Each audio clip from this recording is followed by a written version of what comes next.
Good morning students. आम last class रे kosher गठन कार्य और कोशर विभिन्न अंश विषय पढ़ी आउ कौन पढ़ी ना प्राणीकोश उद्भिदकोश पढ़ी।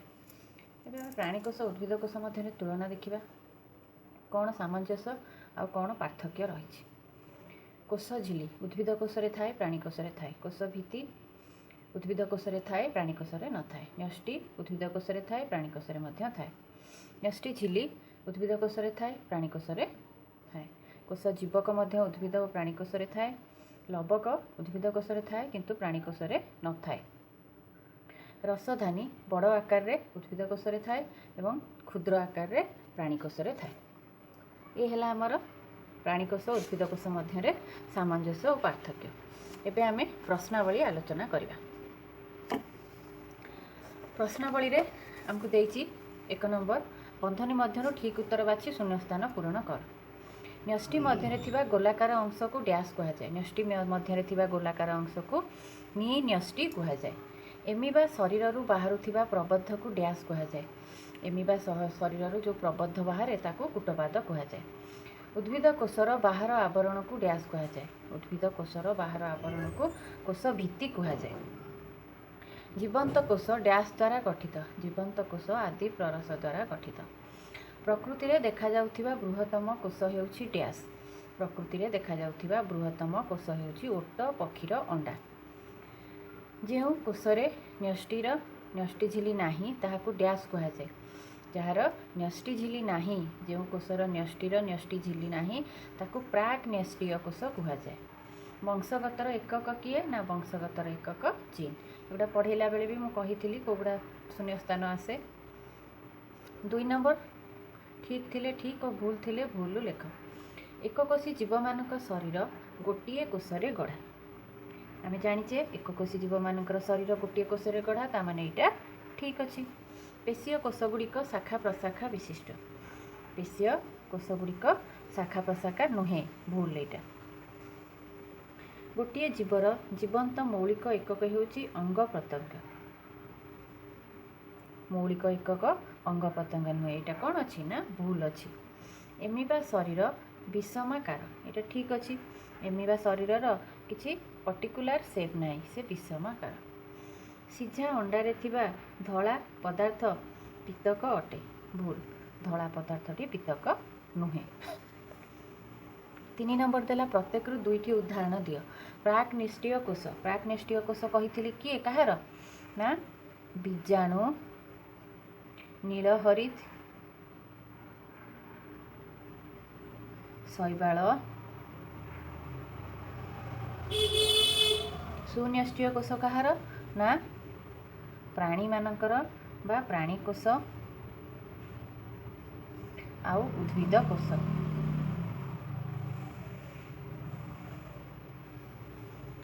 तापरे 4 नंबर गोटे बा 2टी वाक्य रे उत्तर दियो। प्रोटोप्लाज्म कहिले कौन बुझ। एक जीवंत कोशरे थिबा समस्त पदार्थ को आदि प्ररस बा प्रोटोप्लाज्म कहती। मन रहिला एक जीवंत कोशरे थिबा समस्त पदार्थ को आदि प्ररस बा प्रोटोप्लाज्म कहती।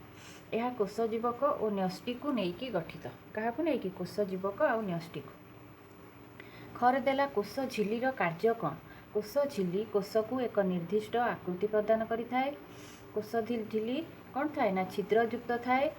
सेथिपाई कोश बाहर को और कोश भीतर को विभिन्न पदार्थर आदान प्रदान होई थाए। गर है जीन को किए बहन करे। जीन को गुणसूत्र बहन करे।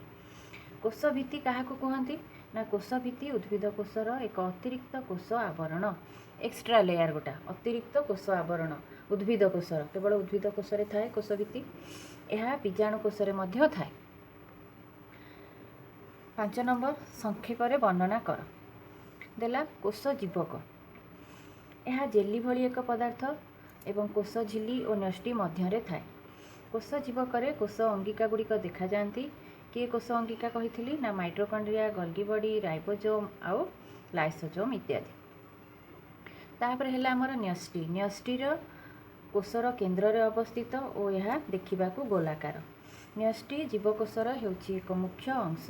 न्यष्टिटी कोश जीवक ठारू न्यष्टि झिल्ली द्वारा पृथक होई थाए। न्यष्टि रे किए थाए ना निन्यष्टि और गुणसूत्र थाए। तापरे आसिला गुणसूत्र। गुणसूत्र न्यष्टि मध्यरे थाए। न्यष्टि मध्यरे सूता भली थिबा अंश को गुणसूत्र कहंती। गुणसूत्र गुड़िक गुणपिंड बहन करिथांती। कोष विभाजन बेले गुणसूत्र गुड़िक स्पष्ट देखि होई थाए। तापरे हेला हमर कोष झिल्ली। कोष जीवक कोष मध्यरे कोष झिल्ली द्वारा आवृत होता है। देखी खाली चित्र रे कोष जीवक गुड़िक क्या द्वारा आवृत होती ना कोष झिल्ली द्वारा। कोष झिल्ली होची छिद्रयुक्त। यह कोष भितर को और बाहर को विभिन्न पदार्थ आदान प्रदान करिबारे सहाय्य करिथाए। कोष झिल्ली कोष को एक निर्दिष्ट आकृति मध्य प्रदान करिथाए। 7 नंबर प्राणी कोष उद्भिद कोषर चित्र अंकन करी 3टी पार्थक्य लेख। पार्थक्य एठी मु देखैथिली। कोष भित्ति उद्भिद कोषरे थाए, प्राणी कोषरे न थाए। आउ हेला कौन लबक उद्भिद कोषरे थाए, प्राणी कोषरे न थाए। रसधानी उद्भिद कोषरे बड़ आकार थाए, आउ प्राणी कोषरे क्षुद्र आकार थाए। आ उद्भिद कोष प्राणी कोषर चित्र एटा देखैबो। उद्भिद कोष और प्राणी कोष ए दुईटा चित्र है उद्भिद कोष और प्राणी कोषर चित्र। तापरे 7 नंबर गला 8 नंबर। 8 नंबर कौन देला? हाँ 6 नंबरटा गोटे मुझे छाड़ी देइछि। 6 नंबर है कोषर केउ अंशरे अंगिका गुड़िक अच्छी और सेगुड़िक कौन? कोषर केउ अंशरे कोषर आमे जानिछु अंगिका गुड़िक कोथरे ना कोष जीवक कोथरे ना कोष जीवक अंगिका गुड़िक अच्छी। कोष अंगिका गुड़िक कौन? मुख्यतः mitochondria, ribosome, Golgi body, lysosome इत्यादि। तापरे 8 नंबर देखिबा। 8 नंबर रे देइछि कोष जीव शरीर रे गाठनिक एकक किपरि बुझा। आमे जानिछु प्रत्येक जीवर शरीर अनेक अंग प्रत्यंग द्वारा गठित। आ विभिन्न अंग प्रत्यंग भिन्न भिन्न कार्य करिथांती। प्रत्येक अंग प्रत्यंग क्षुद्र अंश को नहीं गठित, जहाँ को आमे कौन को टिश्यू बा तंतु बोली कहि थाउ। टिश्यू गुड़िक केते गुड़िए समरूपी और निर्दिष्ट कार्य करुथिबा असंख्य कोषर समाहार। एणु कोष हेउछि जीव शरीर मौलिक और गाठनिक एकक। प्रथमे जीव शरीर कौटू आरंभ होउछि? कोषरु सृष्टि हेउछि। तेणु कोष को कौन कहा जाए ना जीव शरीर मौलिक और गाठनिक एकक। 9 नंबर देला केवल उद्भिद कोषरे काहींकि पत्र हरित देखा जाए। आमे जानिछु उद्भिद ता निज खाद्य निजे प्रस्तुत करे। तेणु खाद्य प्रस्तुत करबा पई प्राणी माने कौन करती ना उद्भिद उपर निर्भर करती। प्राणी माने निज खाद्य निजे प्रस्तुत करि पारंती नाही। तेणु खाद्य प्रस्तुत पई सबुज कणा बा पत्र हरित एकांत आवश्यक। उद्भिदर पत्र यही सबुज कणा धारण करथाए और खाद्य प्रस्तुत करि पारे। हरित कणिका मध्य पत्र को रंग दे थाए। एणु केवल उद्भिद कोषरे पत्र हरित देखा जाए। तापरे 10 नंबर देला निम्न रे दिया जाइथिबा सूत्र प्रयोग करी शब्द धंदा को संपूर्ण कर। कोष मध्य थिबा तरल रस। तरल रस कौन? कोष मध्य जो तरल रस अच्छी ताकू आमे कौन कहिबा? कोष जीविका। कोष जीवक। अणुवीक्षण द्वारा देखा जाउथिबा जीव अणुजीव ताकू आमे कौन कहू? अणु जीव। बामरु डाहाण को एबे देखिबा। बामरु डाहाण को एमिति रे एटा हला उपरु तळकु दीटा अंश।